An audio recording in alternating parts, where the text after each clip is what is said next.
My guest today is Andy Dobinson. He says he's just a bloke that runs ultra trail marathons in his spare time, 16 now.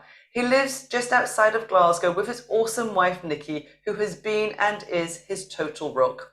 He's 48 years young and passionate about running, cycling, and all things motorsport. And if he's not on his trainers, he's on a bike or driving a car. Anxiously chilled out describes his approach to stuff now after suffering a catastrophic stroke out of the blue in February of 2017 at just 42, which changed his life but set him on a new and exciting path and adventure. He thinks the words loyal, considerate, challenging, and inappropriately dark humour would best describe him. I like that. So welcome to the show, Andy. Lovely to have you here. How are you doing today? Yeah, I'm good, Madeleine. Thank you very much for having me on. Are you absolutely welcome? It's a fascinating story. But before we get into that, the very first question I ask everybody, because the show is called Unbroken, is what does that word unbroken mean to you? I've given this quite a bit of thought as I do with everything. So to me, it means acceptance of who and what I am. Okay. Quite simply for me. Yeah. Yeah. Okay, acceptance. I like that. So every week, I think you will be episode 116 or something.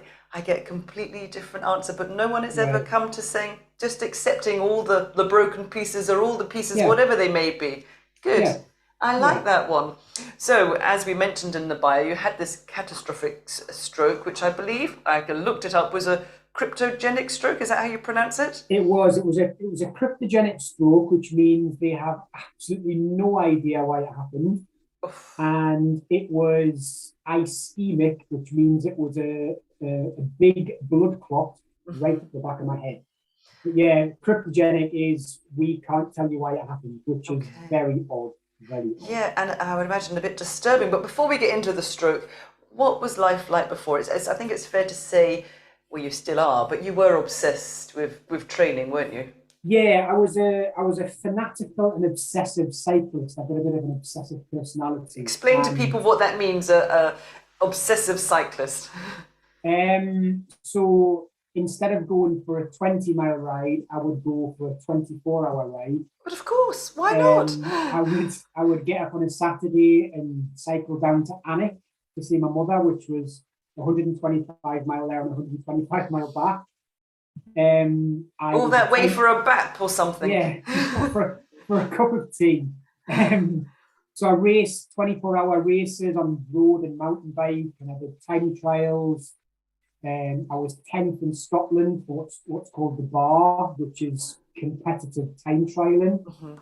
So yeah, I was doing a And you lot. started the Glasgow Cycling Club as well, didn't you? Glasgow Green Yeah, Cycling Club. so 11 years ago, again, I was riding with a few clubs and I thought I can do this better myself. So me and a good friend of mine, Ray Hicks, we founded Glasgow Green Cycle Club, which is now one of the biggest in Scotland, and I'm still involved in that. So I yeah, ran I there every kind of, day when I worked around the corner at Glasgow right, Green. yeah, yeah. So kind of just jumped in with both feet in anything that I do. So probably doing a bit too much, to be honest. Okay, Bit too so much. one would imagine when we hear that obsessiveness, you're obviously super fit, and at 42, you get this horrendous stroke out of the Yeah. blue. I mean, can you remember much about the day? What happened on the day of the stroke? Yeah, I remember vividly, and Okay. I was sitting here. I was on a call for work. I had my little earpiece in, and it was like that. It was as if somebody had pressed every single pin in the world into the back of my head and lit a blowtorch, and I was like, "What is that?" So, as in pressure or as in pain? Or Pain, both pain? Oof. pain, just this oppressive, stabbing pain, and this heat, this immense heat, and literally beads of sweat just appeared, and I was like, "What is that?" So put myself on mute. Didn't thought it'd be rude to dial off, so just went on mute as I sort of sat here, all discombobulated is the best Mhm. word. I still had my senses about this. I started Googling, and as you do, you self-diagnose immediately. Yes, to ask Dr. Google. Yeah, and it was. I was convinced I had what's called peripheral vertigo, Okay. and an ear infection. So got up, stumbled downstairs to the drugs cupboard, and thought paracetamol will fix that. And by the time I got back to the bottom of the stairs, I couldn't walk. I've never been a person to whinge and moan, and you just got to get on with it, right? Because you can't change it. I was lying there and I thought, if I fight this, I'm going to cause myself a lot of pain and heartache. It's happened. I can't do a damn thing about it. So I just need to get on with it. So I can hear that super resilient mindset. You call it your stubbornness, but it is a mindset. Did you never get, scared? You never had depression or anxiety? You just thought, I'm going to be a new Andy and that's it? Doesn't sound so easy. you've got the resilient Andy, yeah, and you've got this horrifically depressed, anxious Andy, and he's still there. Now I've got no qualms telling people that I ended up in counselling for 18 months. Hey, I'm a psychotherapist. It's very healthy to be in counselling after something, a life-changing thing. I did all of that, and I think my recovery was in 2 phases. A week after I left hospital, I was told my dad had leukemia. Okay. So he passed away in May.